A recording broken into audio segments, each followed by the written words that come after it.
In the wake of the COVID-19 crisis, Northside Hospital is now offering virtual visits with eligible physicians and practices.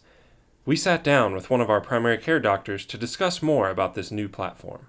My name is Jeffrey Reznik. I'm a family medicine practitioner in Brookhaven, Georgia. I work at Primary Care of Brookhaven, which is part of the Northside network. So, tell us a little bit more. What are virtual visits? Like, what is this program that people are seeing on their screens right now?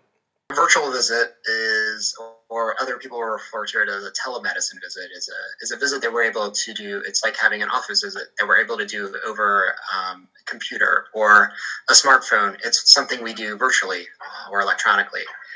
So we don't actually have to be in the same space, but we can examine you or talk to you from a distance. How important are virtual visits like this during the current public health crisis? Well, during this public health crisis, we want to limit the exposure to as many people from the virus as we can.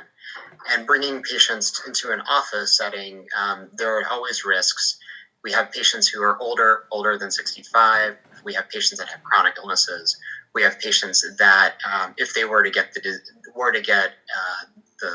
current coronavirus, could make them even sicker. So anything we can do to keep them from having to come here and get exposed to other patients who might be here being seen is the benefit of doing that kind of virtual visit. So beyond the obvious benefit of essentially helping to lighten the load for healthcare providers throughout this crisis and to lower the spread of COVID-19, how do virtual visits also benefit patients? Virtual visits will benefit patients in other ways than just in our current health crisis. We'll find that having a virtual visit allows you to see your doctor from your own home, your own office. You don't have to take off work, which can take anywhere from 15 minutes to, for some people, several hours. You don't have to miss time with your family. You don't have to necessarily have a ride to get or arrange transportation to get to an office. You might be able to consult with a specialist who's only available in another city or another state. So there's definitely some benefits to having virtual visits become more and more available. So would you say are virtual visits easy to use for those who may be reluctant to try it? So virtual visits are actually very easy to use. The thing that most people need these days is a smartphone, a tablet, or a computer that's equipped with a camera. And all it really takes is a discussion and a setup for your appointment. You'll receive an email link. You click on the link and at the right time, and hopefully at that point, all that happens next is your doctor shows up on your screen. So I guess for people with any technological concerns or anything like that, are there any technical requirements to ensure accessibility that people need to be aware of? Accessibility is pretty easy these days. The best method I think for most people to use would be their smartphone. Their smartphone apps.